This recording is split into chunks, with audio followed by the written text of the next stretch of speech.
Muy buenas a todos y bienvenidos a mi canal. Hoy les traigo una entrevista muy interesante hecha por Kerry Cassie de Proyecto Camelot. En esta entrevista aparecen dos ex militares, un ex sargento y un ex soldado que aseguran haber sido parte de un proyecto oculto de la CIA, en donde se utilizaba el control mental, el MK Ultra y habilidades psíquicas. ¿Les suena familiar? Posiblemente estén pensando en Stranger Things y el proyecto Montauk. Y si no saben lo que es el proyecto Montauk, aquí les dejo el link para que vean el video y su relación con la serie. El propósito de este proyecto súper oculto de la CIA era crear superhumanos con habilidades psíquicas. Vamos a ver a lo largo de la entrevista que estos personajes aseguran tener lagunas mentales que claramente fueron provocadas por la organización. Pero veremos también en el transcurso de la entrevista que suceden acontecimientos extraños con respecto a la tecnología, señales y demás, provocadas de manera intencional. No solo eso, qué mejor manera de ocultar lo que han hecho con una persona borrándole los recuerdos. Y a pesar de que no recuerdan el proyecto en su totalidad, siguen manteniendo las habilidades adquiridas, como alguna habilidad psíquica, física, algún arte marcial, que luego por acontecimientos de la vida han desbloqueado ciertos de esos recuerdos. Sin más que decir, los dejo para que disfruten la entrevista y aunque es un poco extensa, vale la pena verla completa. Yo la he visto hace un par de años atrás y sinceramente pensé que no iba a volver a encontrarla. No olviden de suscribirse y darle like si te pareció interesante. And like I said, we're supposed to live in a civilized, free society. We don't. When they can walk in, take you as a child, turn you into a killer, and then use you, abuse you, and when they're done, throw you away. It shouldn't happen. So I sit there and I start taking these puzzle pieces. Now, this fits, this don't fit, and I'm going like this till picture, and I sit back. The lady walks up to the front. The guy walks up behind me. She looks at him and smiles, says, "We've got one." And that's when it started. That is where they were weeding out who's good at this, who's good at that, who's going to be a soldier, who's going to be a psychic spy. Everybody knows that Hitler was looking for the ultimate soldier, that super soldier, ultimate warrior. Hitler was also heavily into esoteric arts with mind control. And at that time, they started combining the two. Mind control, super soldier, ultimate warrior. They just started putting it all together into one project, and that's where they got me. My kicks in my right leg were 120 miles an hour. My punching power was well over 18 to 1,950 foot-pounds. That'll bust concrete blocks. And I put 3 rounds through the heart of a very high intelligence official. This guy grabs me by the throat, and I just snapped sideways, threw my hands palm down, just threw them down, and screamed inside my mind. The guy goes up and back. I never touched him. I look over, and there's George Jr. sitting at the bar with the Secret Service bodyguards, drunk as a skunk, with the Secret Service trying to get him to calm down. Now, that's when I snapped awake. I don't remember driving there. Let's back up and find out exactly how you got into this program. They wanted people who were half Native American and half Celtic, whether it be Scottish, Irish, didn't matter, as long as it's Celtic. The reason for that is that the Native Americans and the Celtics are two of the races on the earth that are more superposed to paranormal abilities or psi abilities. Okay? And as a matter of fact, both of these cultures practice paranormal abilities. So it's kind of genetic memory. It's in our genetic memory. Okay? And I thought that's basically what it was. Until about 2 years ago when I found out that my father was a CIA agent. My father's been dead now for almost 15 years. I never had a clue.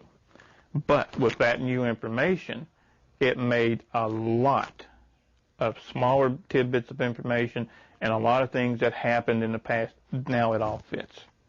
Okay?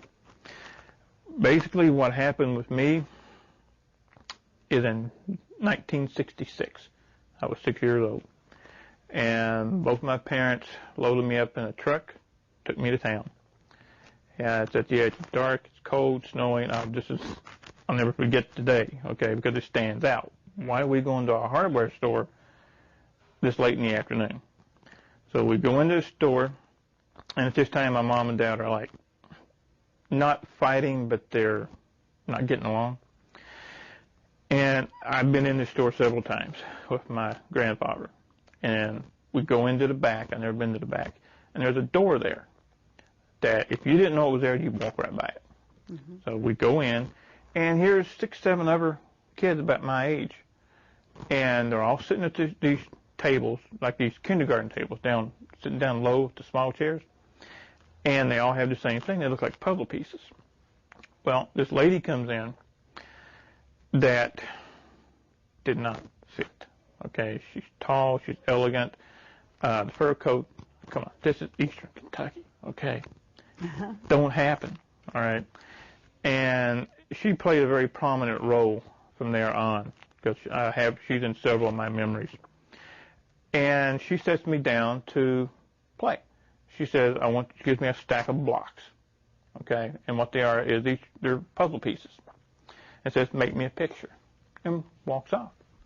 So I look around for my mom, and she's with a guy there who's in a suit who, again, shouldn't be there, okay?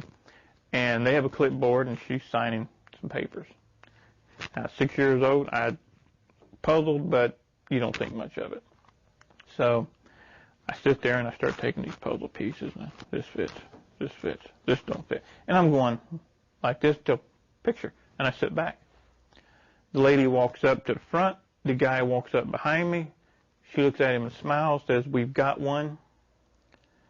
And that's when it started. I was given something to drink. I remember feeling sleepy, and that's it. So are you saying, did you go home with your parents that night? No, I did not. I see. I was taken directly. This is what I found out later, because once I went to sleep, with whatever was in the drink, the Kool-Aid or soda, whatever they gave me, put me out. My next memory was at 9.5 years old. So you have a blank in your memory right now. Yeah. Now, I have some memories have came back, and I have bits and pieces of memories of what happened during all that. Some very vivid, some I have documentation, some are just memories that are there, okay? And then from there... At 9 years old, why do you remember 9 years old? What happened then? Because I had to take a stint in a hospital. A hospital here, the University of Kentucky. They did some type of procedures that no one's ever really been able to explain to me. Even as an adult, I tried to get the records, and no one will release those records to me. And from there, I had a couple of years as a kid where everything seemed okay, a lot of paranormal activity going on and all that. Then at 14, I'm gone again. Gone to the hospital? No, gone. Memories, gone. Oh. Okay, so looking back, though, you basically feel that you were trained as a soldier during that time? Yes. Could you describe some of the training to us? The easiest way to do that is to back up for 1 second. Sure. Imagine Project Talent, the people in Project Talent, being sent to school. Okay.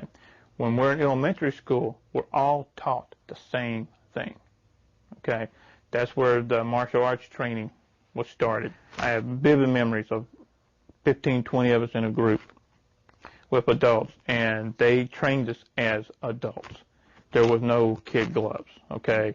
6, 7 years old, 8 years old, you got your butt kicked off. I mean, they beat us tremendously, but we learned, okay?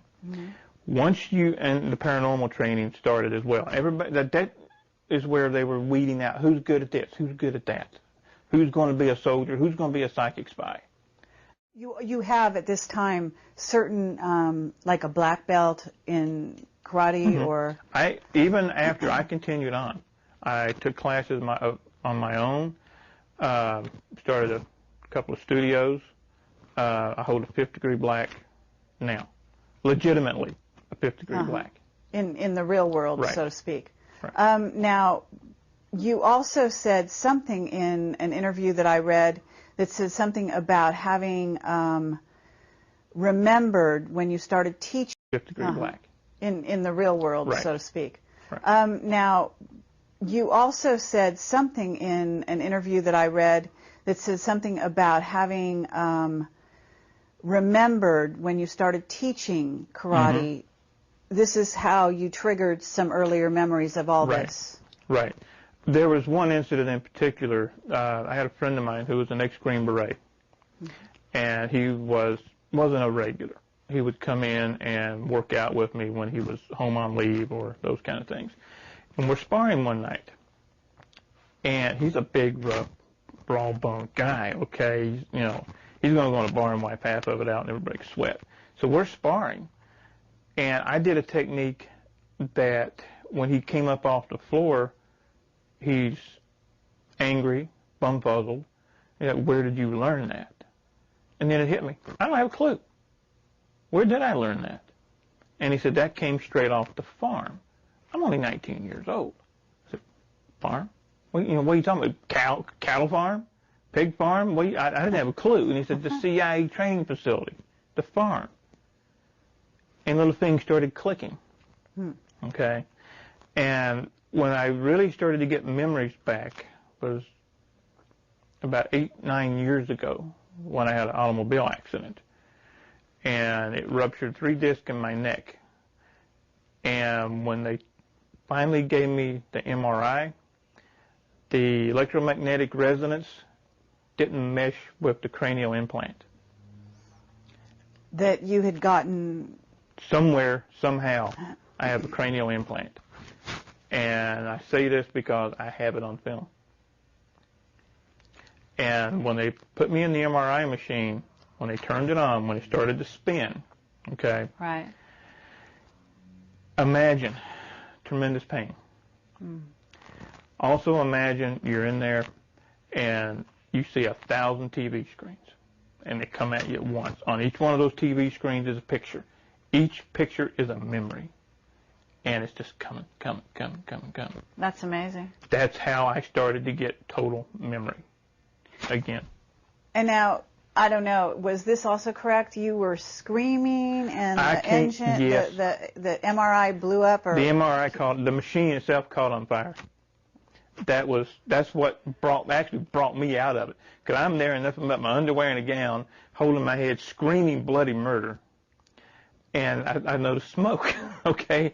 And the techs come out, nurses come out, and they grab me, and they want to do all this to get me out of there. They start with the fire extinguishers and all that. Wow. Now, do you have the cranial implant to this day? It's still there. It's still there. It's just, from what I understand, it's not working. Oh. And what makes you think it's not working? Because I haven't been used anymore. I haven't had the blackout spell and be gone for 3 or 4 days or a week with no memory. Okay. They stopped. This one is dead center in the brain. It looks like a grain of rice, and it's just dead center in the brain. So it's right that there. small? It's that small. Wow. And I've had it checked through independent sources, and they look at it and like, you got a problem. It's got to be removed. Man, you're going to die. I said, no, it's fine. Don't worry about it. I don't tell them what it is. Okay? I just want their opinion. I want to hear what they have to say. I don't say anything unless I have the proof, or I have someone else who's willing to sign a deposition saying that they were there, they saw what they know. If I don't have proof, I'll say, this is what I think. Okay. So back when you're a child and you go to the hospital, you said, did you have something going on with your body that they changed at that time? Do you know what happened? I remember going through a procedure, okay, and I remember waking up, and the machine, so this would have been 1969, okay, and I remember the machine was about the size of this table, canvas wrapped, and they were bringing it down on top of me, and it would get hot. And I wasn't supposed to wake up. I was supposed to be drugged completely while I woke up in the middle of it. And I remember being dozens of tubes land to each side of me where they have been plugged in one at a time. Wow. Now, what happened? I don't know.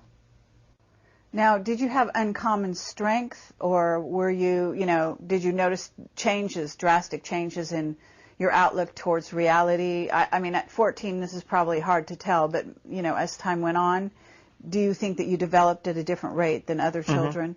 Yeah. Because of maybe some of this? I think so. I've always been stronger, faster, more endurance than anybody around. And that is also the same with all of us that came out of these projects. That's part of the super soldier structure. They want the super soldier to be just that super, beyond normal, faster, stronger, more endurance, pain tolerance, et cetera, on and on and on. That's what they want. So can you tell us what abilities you have? But if at the peak of your performance, if you want to call it that, what do you think you were capable of? Physical ones, yeah, I've kept. The paranormal abilities, I have kept some. The main paranormal abilities come out when the alternate personality comes out. That's one of the things that they did to us. They gave us alternate personalities. So we were trained in the alternate personality. I have witnesses that have saw me bust heavy bags with one punch. You're not supposed to be able to do that. I was measured for punching power, speed, and everything at Burlington, Wisconsin, at a facility up there. It's no longer there. That did all the testing for the pro sports, for the football teams and all that. My punching power, at this time, my weight was 175 pounds. And when are we talking? How many years ago, or what year, if you, generally speaking? Let's see, 1984. In the spring of 1984. Okay. And the testing came out as unreal. My punching power was heavier, stronger than that of a super heavyweight boxer. My kicking power and speed was even more than that. My kicks in my right leg were 120 miles an hour. My punching power was well over 18 to 1,950 foot-pounds. That'll bust concrete blocks. Okay, now in terms of your psychic ability, what were those abilities? My primary psychic abilities, and the ones that I have kept in this personality, is being able to get in someone's mind, being able to foresee what's events in real time. And when I mean get in someone's mind, I don't mean reading their mind, read their thoughts, hear their thoughts. It's more of what some people that I work with now we call picting. We see pictures of their thoughts. Like you may be thirsty, thinking about a soda. I'll look at you. I'll see a Pepsi can. Okay? That's what happens. And these type of abilities to a fighter, a soldier, or an assassin, think of the edge that gives that person. So do you have absolute recall of times when you're in the other personality now? I have witnesses to that, yeah. See, what happened is I'm not supposed to remember anything right now, okay? I imagine. The people who start to remember are usually late 50s, early 60s, okay? Much too old to really do anything. But I'm not saying 60 is old, but in this society, by the time you're 60, 62, anywhere in there, people write you off. So how old are you now? Because I can't tell. I'm 46. I know. No, everybody says you don't look 46. That's one of the other traits that we have. None of us look our age. Longevity. Yeah. Okay. Most of the people who when they start getting their memories back, when they get their memories back is when the personalities begin to mesh. They're no longer personality A, personality B anymore. They start going together. So when all these other memories start coming in, meshing with the other memories, there was nothing nice about any of this. Wow. So, okay, you said you were in Vietnam twice that you remembered. What was the second time? The second time, all I remember is being shot down. We were taking off in a Black Hawk, No, I'm sorry, not a Black Hawk. That was that's when another incident in a Huey, and we got about 10 feet off the ground, and took some anti-aircraft fire, and we went down. And this Navy SEAL captain, who we've talked about, is the one that pulled me out of the chopper. Oh, so this is the guy, the witness that you say is also witness to the Vietnam incident that you told us, right, with the kids. Correct. And he was in charge of the. Where was he at the time? The easiest way to tell you about this guy, his whole family was CIA. Okay. He was one of the most decorated and had one of the best kill records in Vietnam. His abilities as a sniper were unparalleled.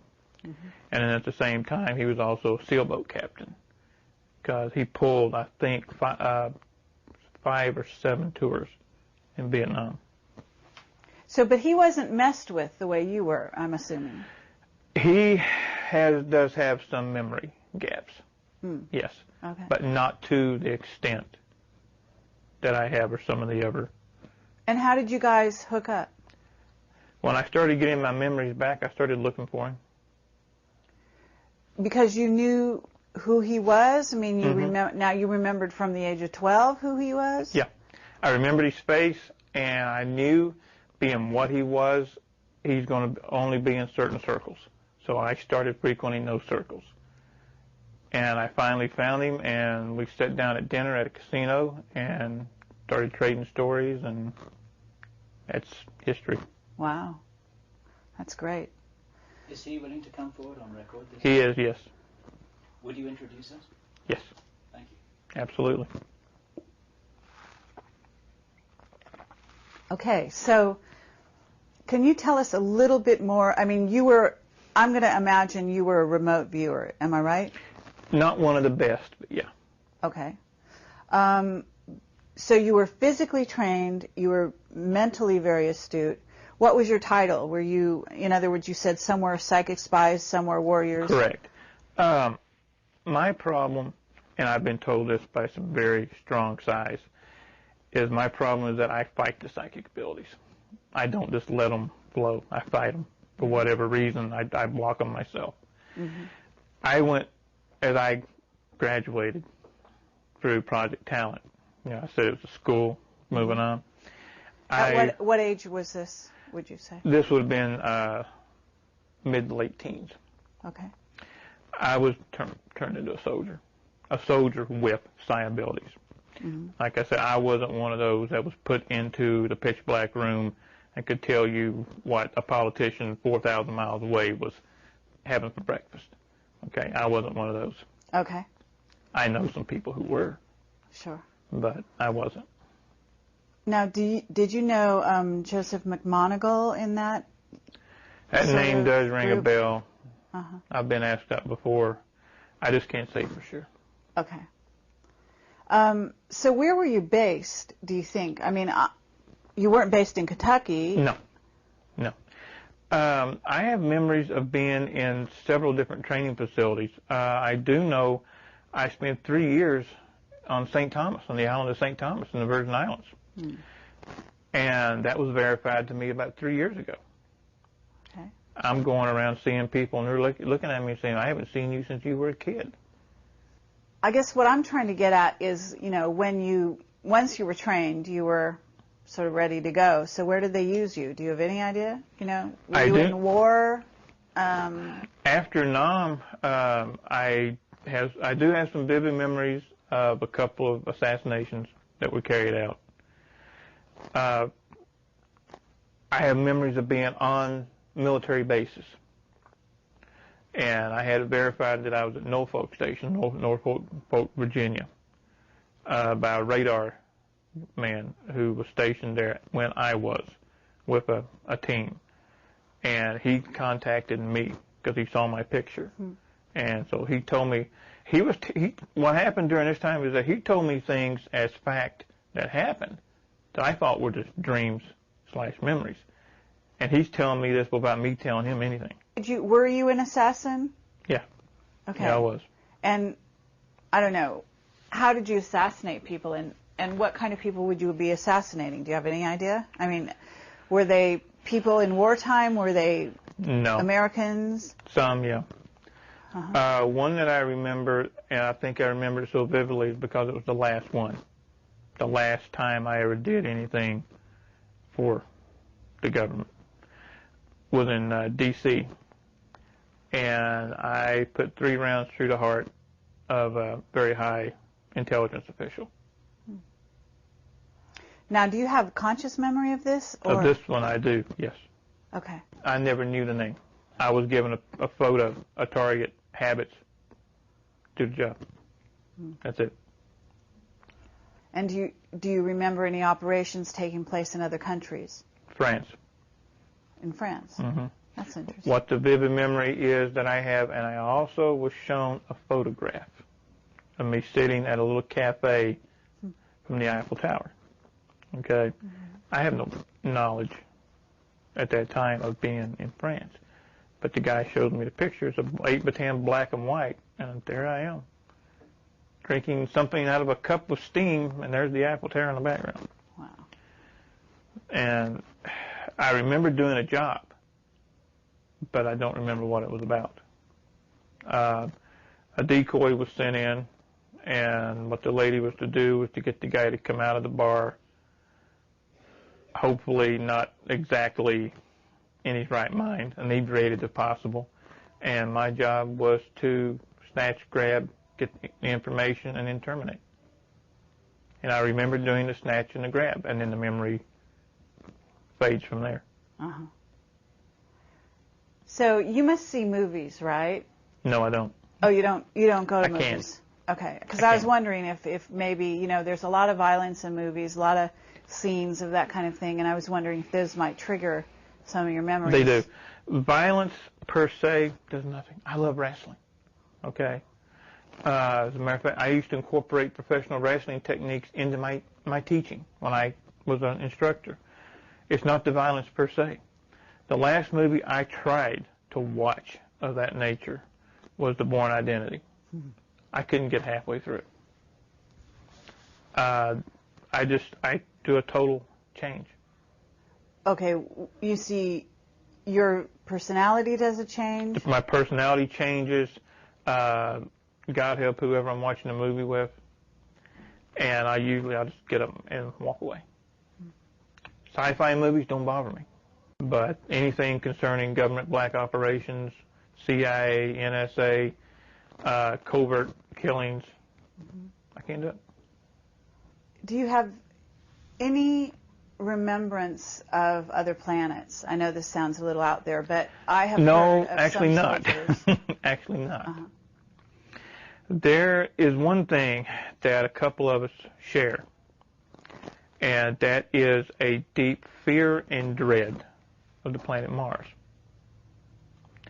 Bring up the planet Mars to us, and it's just like watching one of those movies. I was just about to do that. So, yeah, Mars specifically. There is something about Mars that changes our entire attitude at that time.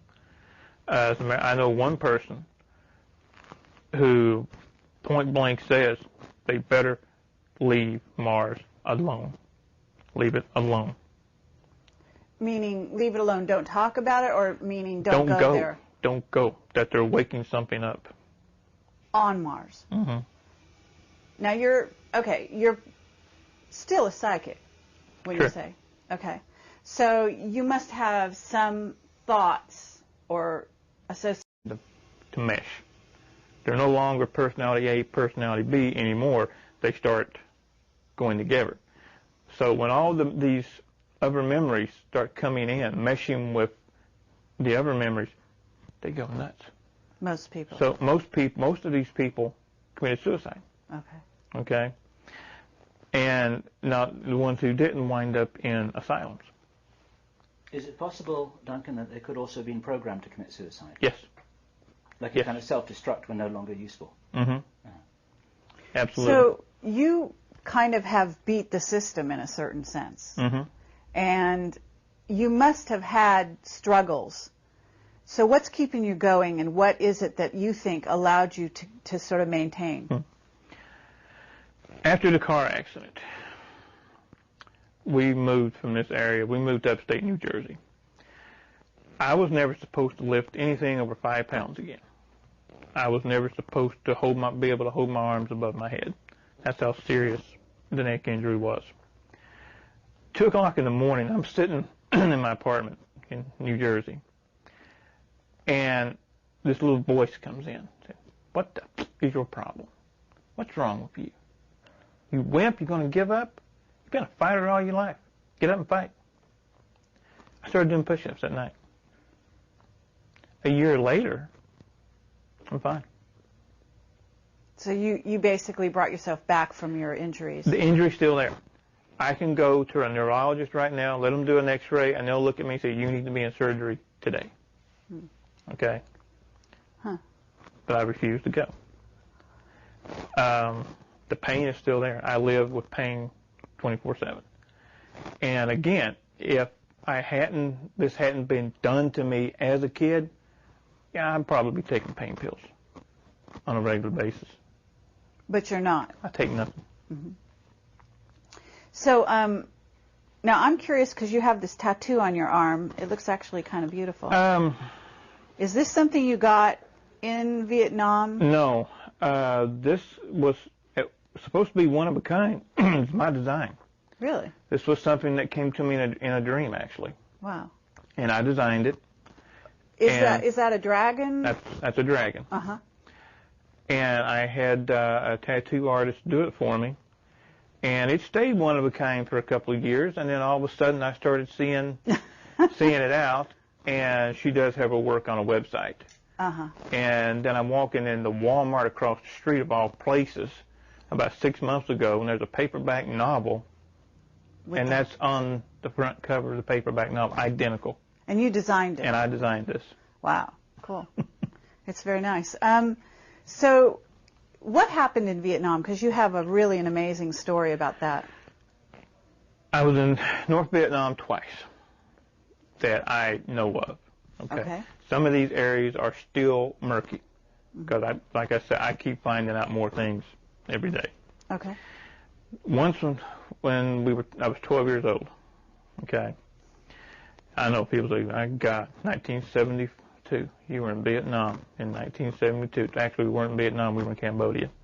Okay. We weren't supposed to be in Cambodia. A Navy SEAL team and a Marine Corps recon team were pinned down by the Cambodian Khmer Rouge. They called in for reinforcements, somebody to get them out. And I'm telling you exactly what a Marine Corps recon captain and a Navy SEAL captain told me. Now, I have my own memories of it, but I saw it from my point of view. I'm going to tell you from their point of view. A black helicopter, a Huey, lands. 12 kids come off the chopper.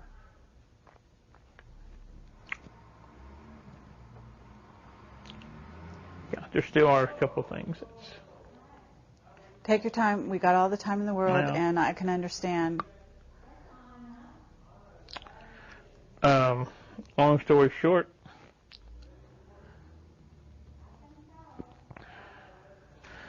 we came off the chopper, formed a semicircle,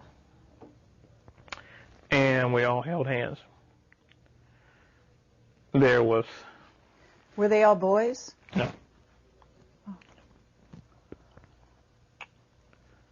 Were they all around the same age? Yeah, I was the oldest.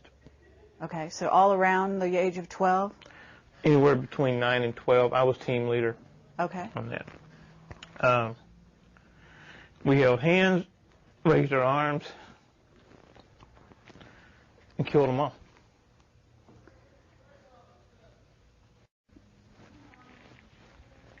Who did you kill? Every Khmer Rouge soldier within 20 miles.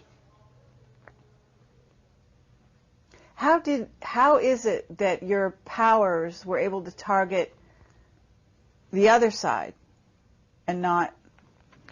I wasn't the trying to think of the phrase.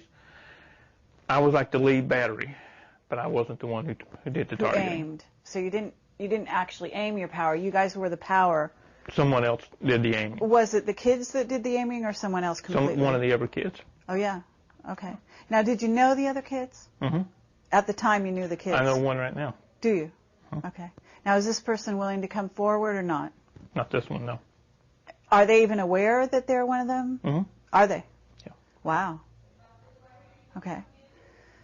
Well, I mean, we really appreciate that you're sharing this with us because this is obviously a huge thing, and people never like to talk about the sort of negative side of the powers of the mind, but obviously this is one of the applications, and there's no reason to hide it. It's not that... it's funny. I've done a lot of things that were not of my doing, not of my making. Mm-hmm. Some of them bring out an emotional response. Some don't. Some are kind of like, so what? And some, I have no control. Mm-hmm. And I go through this little emotional, and then I'm okay, and then I'm fine with it. Sure. You know, it's like, I can't cry on command. Believe me, I've tried. Okay.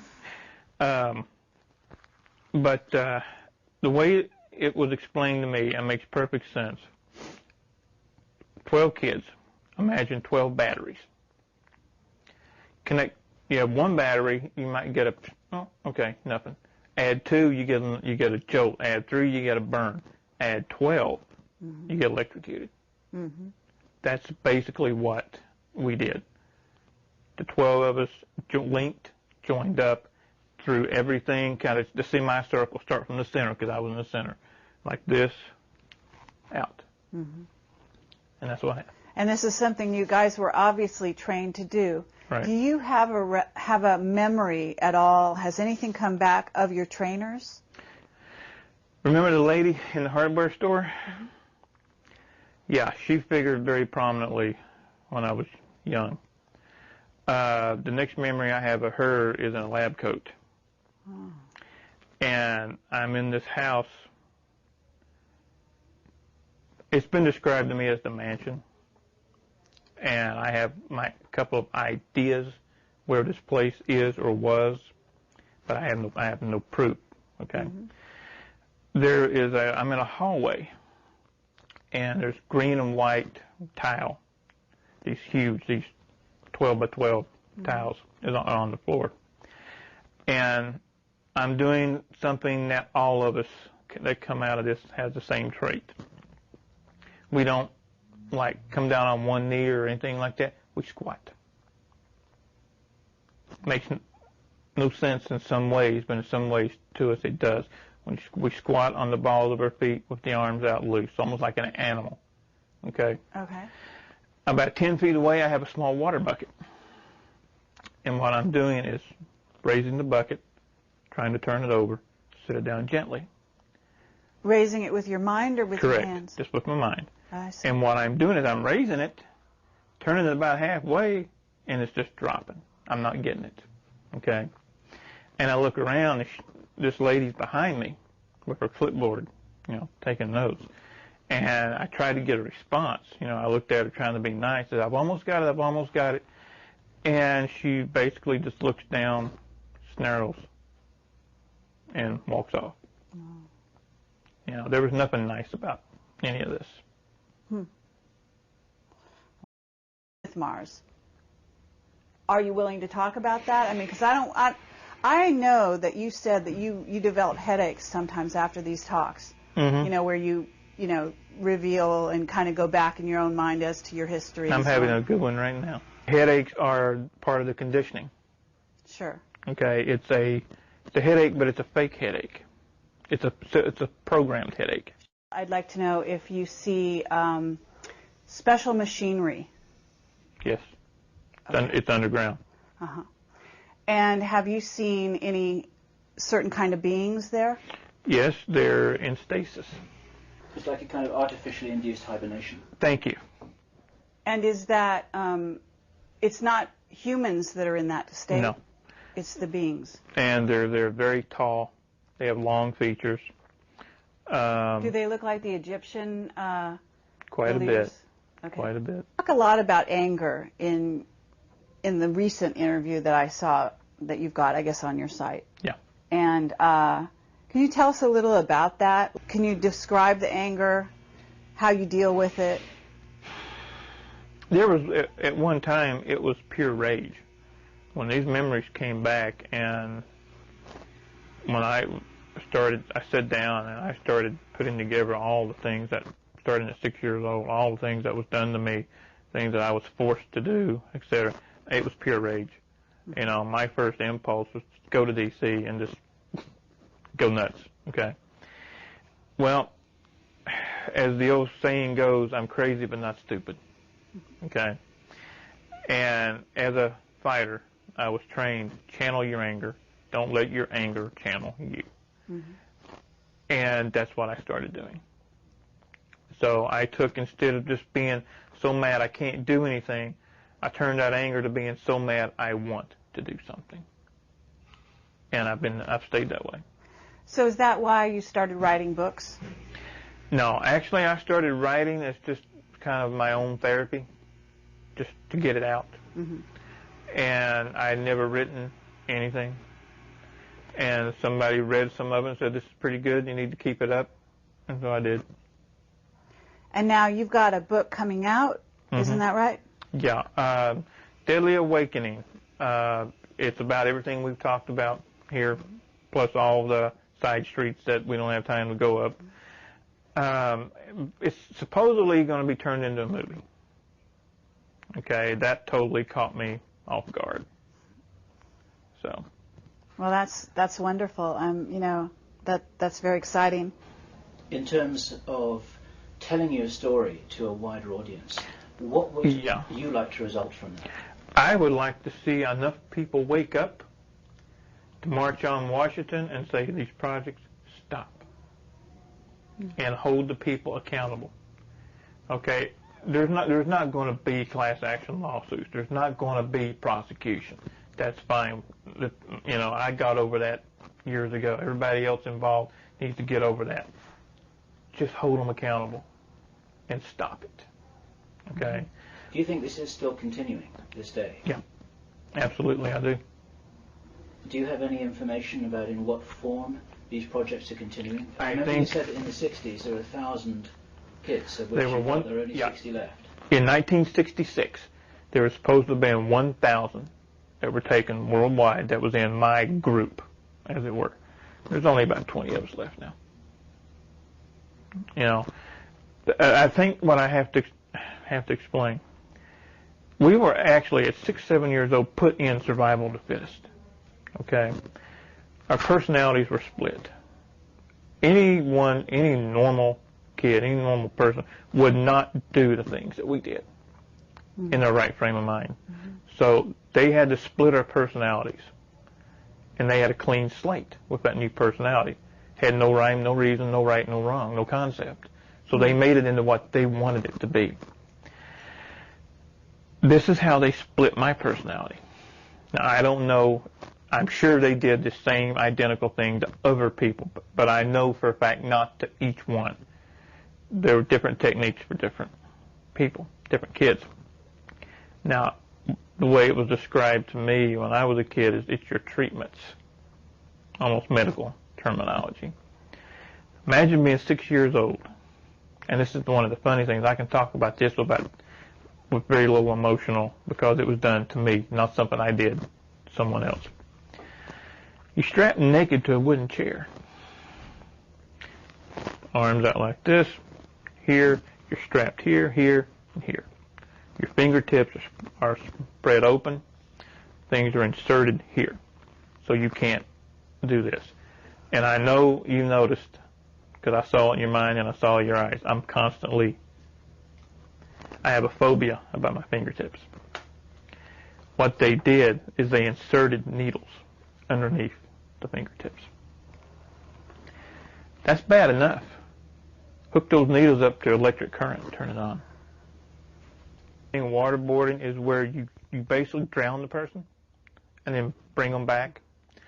In my case, they did 2 ways.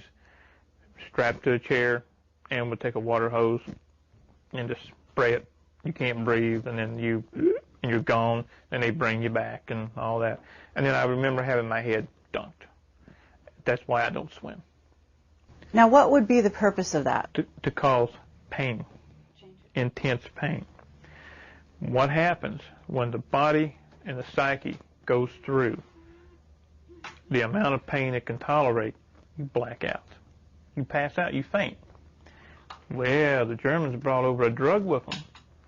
Once injected, it blocks those receptors. You can't black out. You can't even force yourself to faint.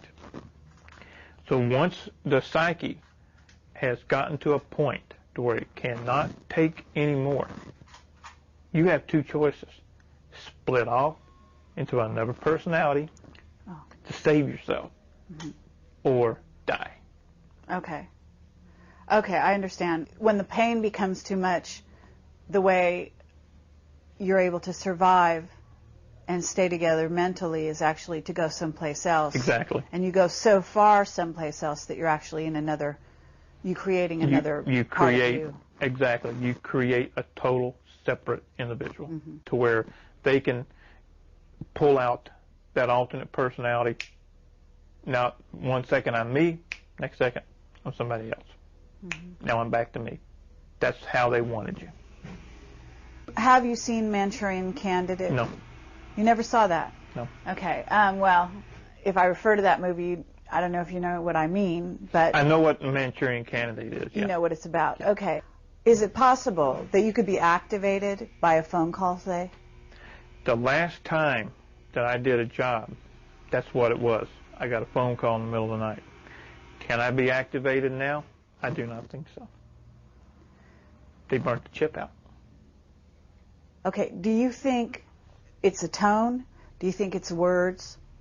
I mean, do you have any idea what it is? I think it's a combination, and I think it's more than one. There's, in order to open a combination safe, you've got to have a combination, which is more than one number. So I think what they did, they set up, you have to have a system of checks, balances, and fail-safes, to where if you're watching TV and all of a sudden you hear the correct word or whatever, you freak out, kill everybody. Then you will start seeing this happening everywhere. There has to be a fail-safe to keep that from happening. So I've always thought that it's a combination of words, tones, numbers. I see. What have you. But what happened during this night is I was in bed. My wife and I were in bed. The phone rings. I reach over, pick it up, put it to my ear. No more than 3 seconds pass. I hang the phone up. I get up. I get dressed. I leave. I'm gone 3 days and 3 nights.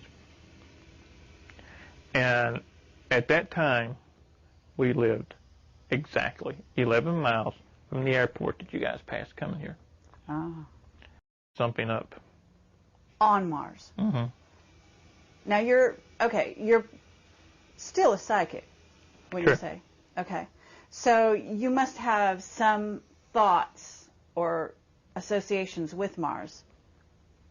Are you willing to talk about that? I mean, because I know that you said that you develop headaches sometimes after these talks. You know, where you reveal and kind of go back in your own mind as to your history. I'm having a good one right now. Headaches are part of the conditioning. Sure. Okay, it's a headache, but it's a fake headache. It's a programmed headache. I'd like to know if you see special machinery. Yes, it's underground. And have you seen any certain kind of beings there? Yes, they're in stasis. It's like a kind of artificially induced hibernation. Thank you. And is that, it's not humans that are in that state? No. It's the beings. And they're very tall. They have long features. Do they look like the Egyptian Quite a believers? bit. Okay. Quite a bit. Talk a lot about anger in the recent interview that I saw that you've got, I guess, on your site. Yeah. And can you tell us a little about that? Can you describe the anger, how you deal with it? There was, at one time, it was pure rage. When these memories came back, and when I sat down and I started putting together all the things that, starting at 6 years old, all the things that was done to me, things that I was forced to do, etc. It was pure rage. You know, my first impulse was to go to D.C. and just go nuts, okay? Well, as the old saying goes, I'm crazy but not stupid, okay? And as a fighter, I was trained, channel your anger. Don't let your anger channel you. Mm-hmm. And that's what I started doing. So I took, instead of just being so mad I can't do anything, I turned that anger to being so mad I want to do something. And I've stayed that way. So is that why you started writing books? No, actually I started writing as just kind of my own therapy, just to get it out. Mm-hmm. And I had never written anything. And somebody read some of it and said, this is pretty good, you need to keep it up. And so I did. And now you've got a book coming out, mm-hmm. Isn't that right? Yeah. Deadly Awakening. It's about everything we've talked about here, plus all the side streets that we don't have time to go up. It's supposedly going to be turned into a movie. Okay, that totally caught me off guard. So. Well, that's wonderful. You know, that's very exciting. In terms of telling your story to a wider audience, what would you like to result from that? I would like to see enough people wake up to march on Washington and say these projects stop, and hold the people accountable. Okay, there's not going to be class action lawsuits. There's not going to be prosecution. That's fine. You know, I got over that years ago. Everybody else involved needs to get over that. Just hold them accountable and stop it. Okay? Do you think this is still continuing this day? Yeah, absolutely I do. Do you have any information about in what form these projects are continuing? I remember you said in the 60s there were 1,000 kids, of which there were only 60 left. In 1966, there was supposed to have been 1,000 that were taken worldwide that was in my group, as it were. There's only about 20 of us left now. You know, I think what I have to explain, we were actually at 6, 7 years old put in survival of the fittest. Okay? Our personalities were split. Any normal kid, any normal person would not do the things that we did in their right frame of mind. Mm-hmm. So they had to split our personalities, and they had a clean slate with that new personality. Had no rhyme, no reason, no right, no wrong, no concept. So they made it into what they wanted it to be. This is how they split my personality. Now, I don't know. I'm sure they did the same identical thing to other people, but I know for a fact not to each one. There were different techniques for different people, different kids. Now, the way it was described to me when I was a kid is it's your treatments, almost medical terminology. Imagine being 6 years old, and this is one of the funny things. I can talk about this with very little emotional because it was done to me, not something I did to someone else. You're strapped naked to a wooden chair. Arms out like this. Here, you're strapped here, here, and here. Your fingertips are spread open. Things are inserted here. So you can't do this. And I know you noticed, because I saw it in your mind and I saw it in your eyes, I have a phobia about my fingertips. What they did is they inserted needles underneath the fingertips. That's bad enough. Hook those needles up to electric current and turn it on. Waterboarding is where you basically drown the person and then bring them back. In my case, they did 2 ways: strapped to a chair and would take a water hose and just spray it. You can't breathe, and then you're gone, and they bring you back and all that. And then I remember having my head dunked. That's why I don't swim. Now, what would be the purpose of that? To cause pain, intense pain. What happens when the body and the psyche goes through the amount of pain it can tolerate? You black out. You pass out. You faint. Well, the Germans brought over a drug with them. Once injected, it blocks those receptors. You can't black out. You can't even force yourself to faint. So once the psyche has gotten to a point to where it cannot take any more, you have two choices. Split off into another personality to save yourself, or die. Okay. Okay, I understand. When the pain becomes too much, the way you're able to survive and stay together mentally is actually to go someplace else. Exactly. And you go so far someplace else that you're actually in another, creating another part of you. Exactly. You create a total separate individual to where they can pull out that alternate personality. Now, 1 second I'm me, next second I'm somebody else. Now I'm back to me. That's how they wanted you. Have you seen Manchurian Candidate? No. You never saw that? No. Okay. Well, if I refer to that movie, I don't know if you know what I mean, but... I know what the Manchurian Candidate is, yeah. You know what it's about. Yeah. Okay. Is it possible that you could be activated by a phone call today? The last time that I did a job, that's what it was. I got a phone call in the middle of the night. Can I be activated now? I do not think so. They burnt the chip out. Okay. Do you think it's a tone? Do you think it's words? I mean, do you have any idea what it is? I think it's a combination, and I think it's more than one. There's, in order to open a combination safe, you've got to have a combination, which is more than one number. So I think what they did, they set up, you have to have a system of checks, balances, and fail-safes, to where if you're watching TV and all of a sudden you hear the correct word or whatever, you freak out, kill everybody. Then you will start seeing this happening everywhere. There has to be a fail-safe to keep that from happening. So I've always thought that it's a combination of words, tones, numbers. I see. What have you.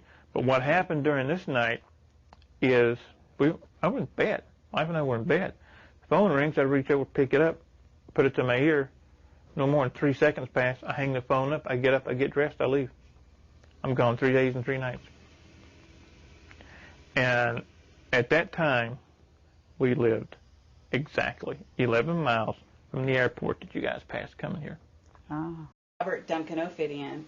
We have them together on camera for the first time. Your name, rank, and serial number. How's that? Do you have one? I don't have one. Oh, all right. Well. Actually, I do. Oh, well. How about you? No? No? No. No name, rank, okay.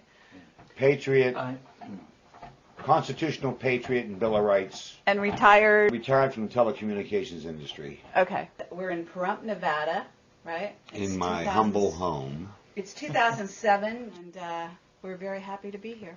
I'm delighted that you're here. And you own some I admire amazing... your courage. Thank you. And you own some amazing wolves, isn't that right? Native American dogs. Native American dogs, all right. Are you part Native American as well? No, just adopted into the Apache tribe by family friends. Are you? Yes. Very nice. Okay, so what is your connection right off the bat with Duncan? Let me go back 3 years. About 3 or maybe 4 years ago. A mutual friend introduced me when he said, I have friends I want you to meet. And I said, oh, really? So we met at the Nugget, and as soon as I saw John with Duncan, I knew them. And it was like an envelope had been opened in my mind, or a doorway, if you would. It took a while for those memories to resurface, and so I could figure out where I had saw them. In June of 1967. We were actually in Cambodia on a little operation to help get some American Special Forces troops out of a bad bind. And we were pinned down by extremely heavy fire. When this chopper lands and these 12 kids get out, look around, join hands, and there was this blinding flash. They got back in the chopper, and in the doorway of the chopper was a gentleman in a green uniform, like an army uniform, fatigues. And when we talked to the Special Forces team later, we asked, what did you see? And they said, all we saw was a blinding flash. And there had to be at least 2,000 or more Viet Cong and North Vietnamese regulars and Cambodian communists that were just simply dead. And that's the only thing I remember of it, is the blinding flash.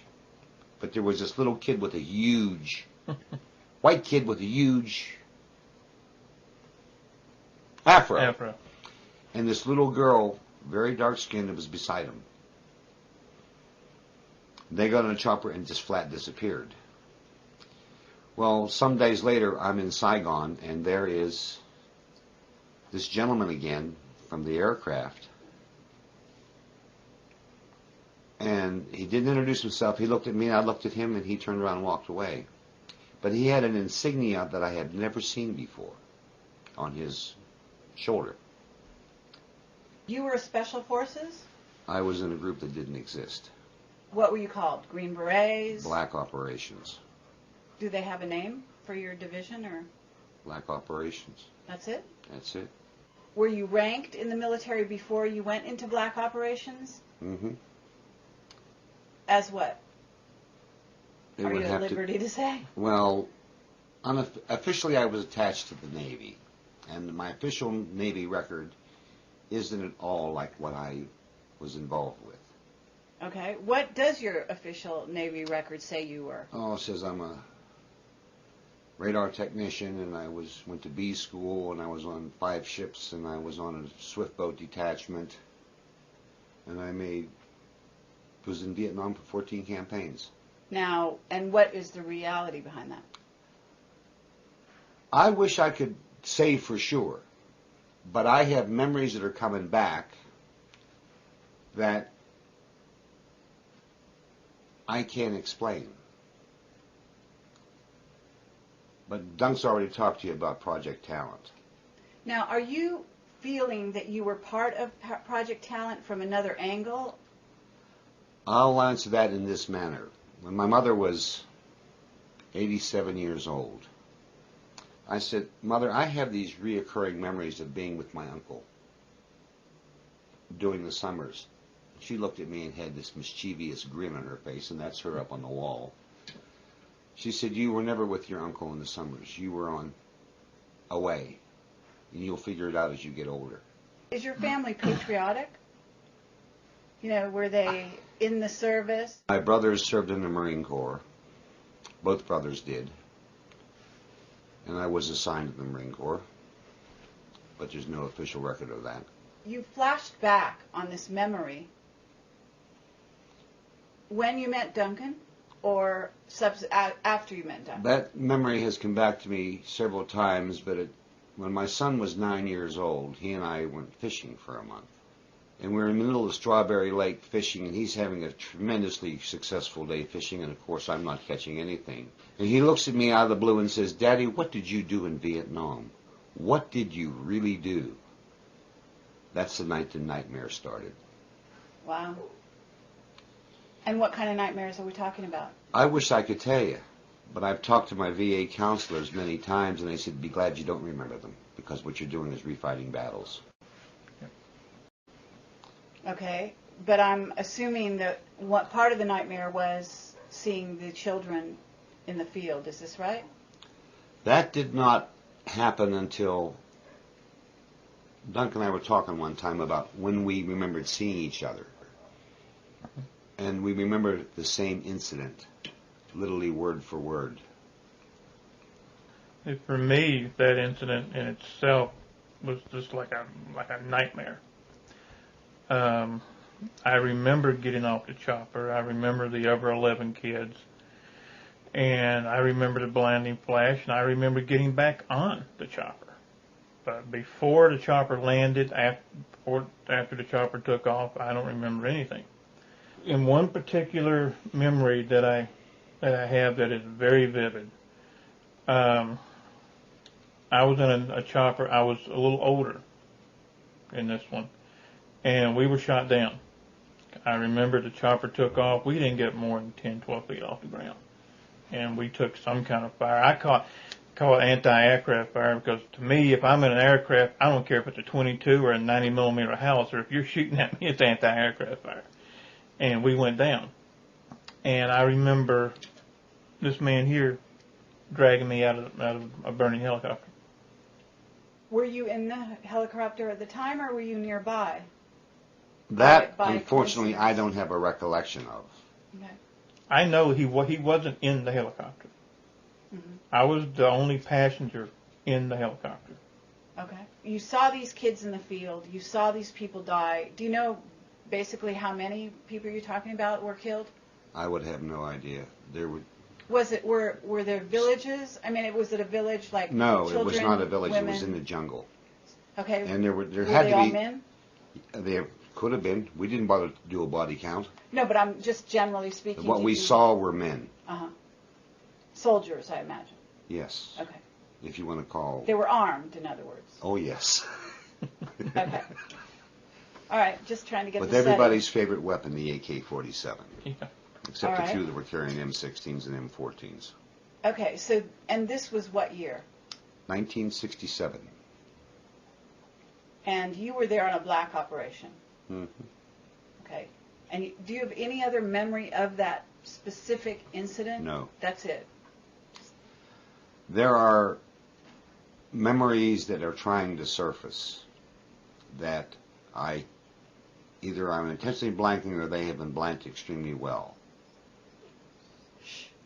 Because we know that the government can implant false memories and wipe out your memory and give you a whole complete life. Now, if that happened to me, I don't know. But my son and I have talked, we're talking about something entirely different, and all of a sudden I feel a light come on. But I can't get anything to illuminate with that light. Have you attempted to be regressed? No. Are you worried about the impact on you of these unrecovered memories? Bring it on, it's exciting. Oh, really? So you're willing? Are you willing to be regressed? Would be very hard to hypnotize. Okay, this is something you know about yourself. Yes. Mm-hmm. Would you be willing to try it? Sure. You would. Okay. As long as it's here. Here in Pahrump, Nevada, Here or in here my at your house. Uh-huh. Why is that? This house is a sanctuary for me. Okay. I can relax here like I can relax no other place. When you said you travel around the United States from time to time, do you have memories come back to you when you're traveling? Do you feel threatened when you're outside this area in some way? What happens is I have severe post-traumatic stress disorder. And I take many precautions to make sure that I'm never in a place where I can be by myself, at night particularly. Or if I go somewhere, I meet somebody. But I always have to call when I get home so they make sure I got home. Because what might happen? If I get triggered and I don't have an anchor like Don or my son, I don't know what I would do. Is this because of your memories of Vietnam or because of what you don't remember about Vietnam? I think it's more because of what I don't remember. Duncan related an incident that he had in Lexington at the coffee shop. Mm-hmm. He'll relate that later. Okay. That I have absolutely no memory of. So do you have missing time in your everyday life? Not that I've been able to notice. But I have noticed that if I'm working on a computer, time to me is meaningless, really. I've stayed up for days. So you have good concentration abilities. I can get absolutely waylaid on things, can't I? Oh, yeah. Okay. You know, I'm going to tell you my impression. You sound like you're used to giving orders. Were you on a high rank when you were in the military? Staff sergeant. Staff sergeant. So that's not that high, right? In terms of military hierarchy. No. So I'm just wondering where that might have come from. Is this something you do? Because you said you work with computers. You build them and rebuild them? Build them, repair them. Repair them. Did that come from the military, that training? Some of it did. Some of them. You were in black projects, so they were top secret, So you were you had access to information, but you don't remember the information. None of it. Is it like your memories have been wiped? I would have to say that yes, they wiped memories. Otherwise,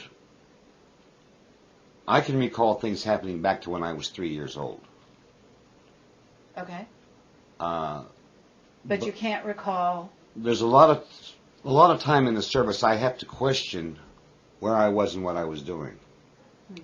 And that's just serviced over the last, well, since my son was 9, he's 20, he'll be 36, say 25, 26 years. I've had to question, what did I really do? Do you have any idea what you did? Well, it would have to be that I wasn't a nice guy. Okay, I'm getting that. And I really don't know. Okay. But I had this very vivid memory of Dunk. Okay. And memories of seeing John in Saigon. Mm-hmm. But there's other memories that I've had corroborated where I was actually attached to a swift float base. When the base got hit, I was the last person off the base, and I come off a pier, caught on the life rails, which are 2 feet above the deck, which is 2 feet above the water line. Caught that, slammed my knees into the transom, and they pulled me up on the boat, and I laid and cried for 2 hours. I have that memory. Where was that? Quignon, Where's that? Vietnam. Oh. Right in the center of the coast. So you must have been pretty young at this time, right? Yeah, that happened in 1967, so I'd have been 26. So you came from a military family, is this right? No, I came from a Sicilian family. The Sicilian family. Okay. But your family was in the military? My brothers were. Not your father? My father, no. My father owned a store. A friend named John, who I'm assuming was also in the military with you or with Duncan? We're not. He had to be in the military, but we're not sure of who he was attached to. Does he have memories? I mean, are his memories clear or not? Actually, no, because he was asking me about some of the things, and I have vivid memories being maybe 13, 14, in a lab type setting, and John was in uniform, and there was a couple of other uniforms there as well, and he was basically trying to give me an order, and I had pushed one of the other kids out of the way and was up in his face. I mean, I was just all over him. And the other guys, the higher-ranking people, were just eating it up. I mean, they were laughing their butts off. Because here's this little 13-year-old kid with an afro halfway down his back up in a military guy's face, just going to town on him. Like we talked earlier about putting a puzzle together, we all have different memories. Some of them are almost identical, and some aren't. And when we sit down and we start talking and we put them all together, then they start to make sense. You guys act like you've known each other forever. Yeah, I know. We have. How long have you been out of the military? Since October 15th of 1968. How long have you felt that you didn't have memories? I wasn't aware of that really until my son Asked you that question. in 1980. 1980. So, wow. So some time went by before you realized there was a gap there. And then I never realized what PTSD was about, but looking at it now and with the research I've done into it and how it affects me personally, I can look at events that happened in my life, particularly after I got out, where it affected me so greatly that it affected my advancement in different companies. How does it manifest? What happens is what had happened. I would come in my house, if I felt being triggered, I'd come in my house, close my blinds, close the drapes, lock the door, bring the dogs in, and get my guns out. Oh, really? Okay. And nothing ever happened. All right. No, So, I'm not laughing because I think it's funny. I'm laughing because that's almost exactly what I would do. Oh, really? So you have something similar? Yeah, except I didn't have the animals, but I would go into a room, put a loaded pistol on my desk, and just sit in the dark and wait. Wow. And it happened numerous times. And what happens is at night I will have nightmares on more than one occasion. But with my animals, particularly with this young Native American dog named Herky, he puts his paws on the bed and licks my face. If he has to come around the other side of the bed, he'll do it. And because I know he's there as a safety for me, I can wake up and I say, okay, I'm awake. What was I doing? And sometimes I get up, there's no clothes on the bed. I mean, they're just gone.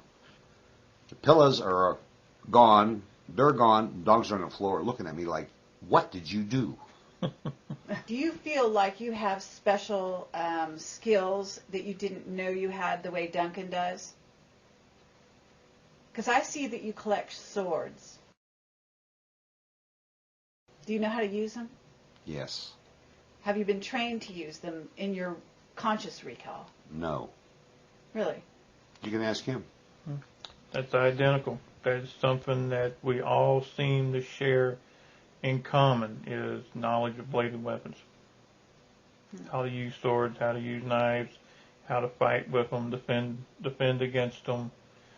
As a matter of fact, with the katana, Japanese sword, samurai sword, I've had, to my memory, my knowledge, no official training. Yet, when I go to a Kenjutsu dojo and work out with one of the instructors, the first thing they say is, how did you learn to combine two different styles of Kenjutsu? And I just like, I don't know. Here we go again. You look pretty like you were strong. I'm going to tell you, just honestly, you're still strong, okay? At this age, whatever age you happen to be. 66. Okay.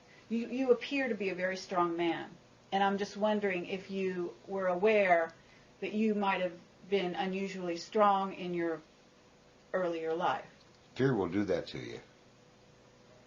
Okay. That's the only thing I can tell you is fear will do that to you. Uh-huh.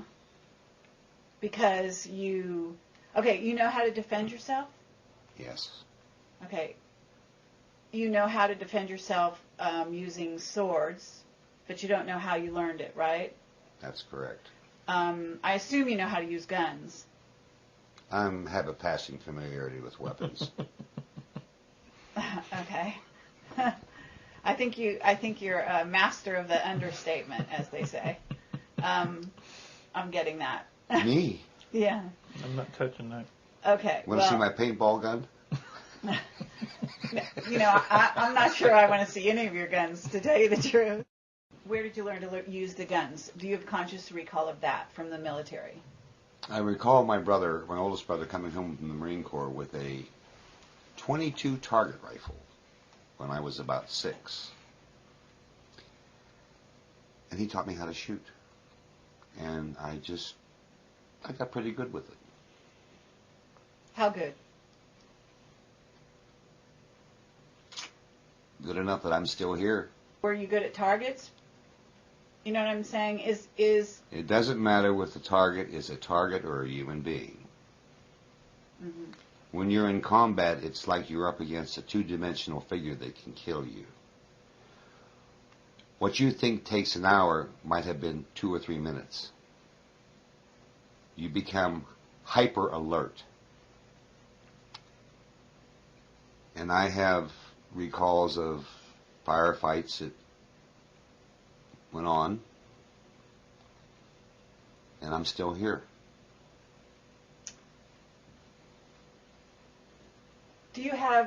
Were you trained as an officer? No, not to my knowledge. Not to your knowledge. Do you know how to drive a boat? I don't know, or a ship, or,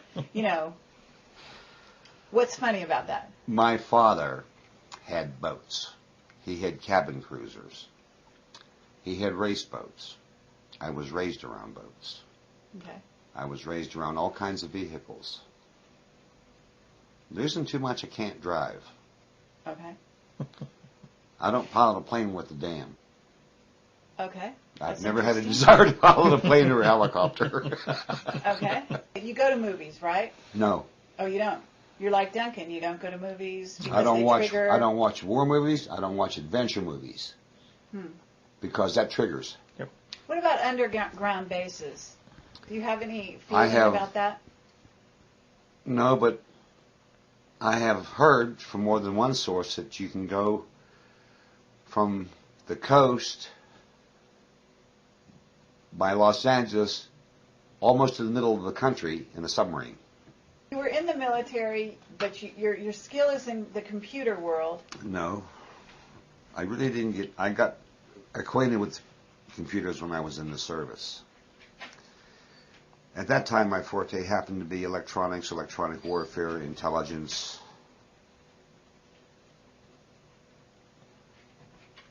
What's crossing your mind right now that you don't want to talk about? Oh, nothing important. Okay. Now, have you signed a secrecy oath of any kind, to your knowledge? No, but I probably did. Do you recall anything that's top secret that you're... Do you recall anything that's top secret that you're not saying? Or that you don't tell people? Oh, the outside of I intercepted and identified a lot of signals as the platform when I was in the service.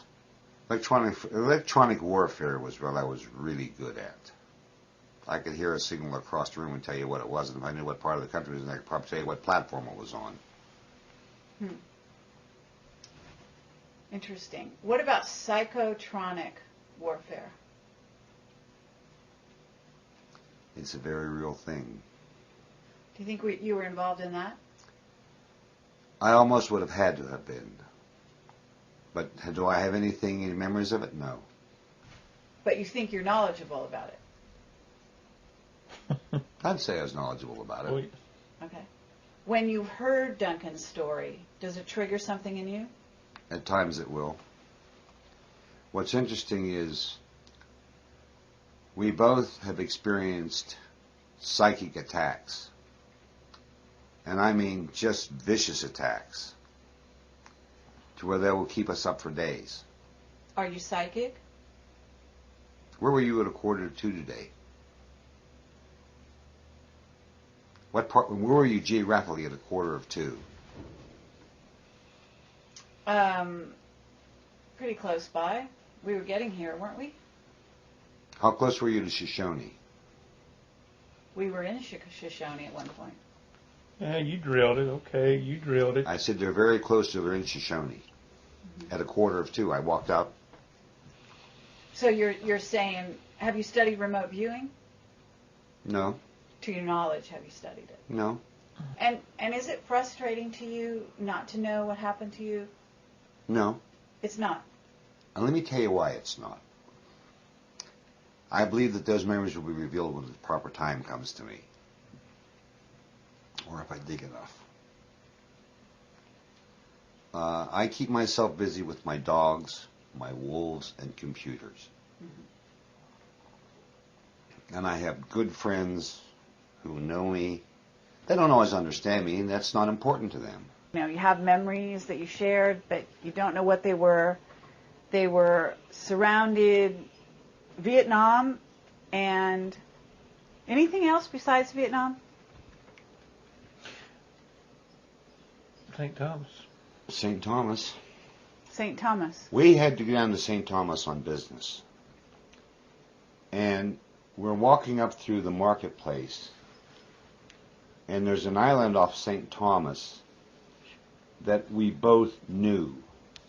And as we were walking in the marketplace, this woman says, I looked at Duncan and said, I haven't seen you in many years, and I haven't seen you in about 20.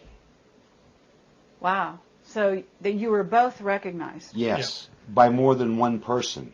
Wow. And that, we talked about it. And I had no conscious recollection of any of these people. And we looked at this island, and I said, on the other side of that is a training base. Mm-hmm. And there was. And there was. What military occupies We're not that sure. area? We're not sure. Oh, really? Honestly, I don't think it was standardized military. No, it was. My best guess would be that there is a group within the military that engages totally in psychological warfare, psy-warfare. St. Thomas, you don't know what kind of military or black projects are going on there now. No, but I have noticed that I've been in battlefields in many parts of the world, and I can walk across those battlefields and I can experience and hear in my mind. But it was pointed out to me when a friend and I were walking Pickett's Charge at Gettysburg, and I looked at Len, and Leonard looked at me, and we were both crying because it was so. War is such a pitiful thing, caused by bankers to enrich companies and themselves. There's never been one logical reason for a war. Not one. And the war on terrorism, to me, is a farce. It's about controlling this country and setting it up for the New World Order. You're an electronics expert. Do you think you're being watched or tapped into? There's no doubt in my mind. And you know what? I really don't care. Do you find yourself knowing things you didn't know you knew in terms of electronics? Yeah. I would like to understand all that I know.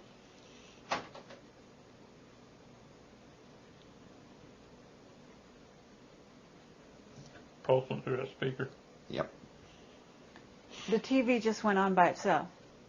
No, pulse went through that side. A pulse speaker. went through. A psychic pulse was fired at this house. Just now? Mm-hmm. Is that what that sound was? Yeah, I wonder if you're recording anything. You're convincing me that you go back a long way. What happened after that would be an association between the two of you? Let me let Dunk explain something to you. That he ran into a gentleman at a coffee shop in Lexington, Kentucky. Okay. It was, trying to remember exactly where it was. I know it was Lex, but I can't remember. Sitting there, just having a cup of coffee. Guy comes up in a suit, sits down, and he looked at the tattoo, and he said, "Is that a military tattoo?" And I said, "No, that's my own little design, like I always say." And he said, "Well, I spent some time in the Navy." And I said, "What? Good. You ever hear of Dave Corso?" And he backs up and says, "Dave Corso. You know Dave Corso?" And I said, "Yes, sir, I do." And he kind of gets up and walks off. Come on, you're psychic. What was your impression? He was scared. Mm-hmm. The man was terrified. He's not the only person who's come up to you or you've told that you met, because you started to tell another incident. Right, and I am totally blanking on that one.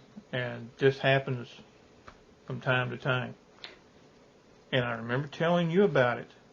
But from there, it's just totally blanking out. What do you remember about it? That somehow my name got mentioned, and the guy said, "Dave Corso?" And he described me, down to the tattoos, to Dunk. And said that was the best Marine Corps sniper in Vietnam. And I have absolutely no knowledge of it. Mm-hmm. But another thing that's interesting about Pahrump, there's over 200 vets, Vietnam vets that live in the hills around here. In this valley, there are over 800 ex-Special Forces types. So it attracts that. It is the largest known contingency of any location where there's that many ex-Special Forces types. Well, this has been a fantastically interesting exploration, and you guys are really revealing a lot of trust to allow us to come into your house, under these conditions and ask you these questions. And I just want to really thank you both. Don't expect your